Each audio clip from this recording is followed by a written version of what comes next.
ચાલુ રાખજો. જો મિત્રો, આને કહેવાય શીર્ષાસન. માથું નીચે અને પગ ઉપર આ કસરતમાં આવે છે, આને શીર્ષાસન કહેવાય. આ શીર્ષાસન કરવાથી જે શરીરે પગની નીચે લોહી હોય એ માથા સુધી આવી જાય અને એનું પરિભ્રમણ થાય. આપણે ઊંઘવામાં કાળજી રાખવી જોઈએ. ઘણા છે ને મોટો તકિયો ઊંચો કરેલા માથું ઊંચું રાખે છે. આ માથું ઊંચું નહીં રાખવાનું. સરખા ઊંઘો તો વાંધો નહીં. પગ ઉપર કંઈક આપણે જ્યારે કંઈક વાગ્યું હોય અને પગે સોજો આવે ત્યારે શું કરીશ ખબર?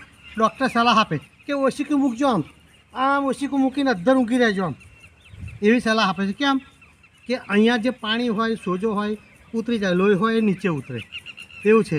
એટલે આપણે મગજના ઠંડક માટે જો આ શીર્ષાસન દરરોજ કરવાનું હોય તો મગજને ઠંડક મળે અને આંખોના નંબર પણ ઓછા થાય, જતા રહે. આવું છે. ચલો મિત્રો, આવજો.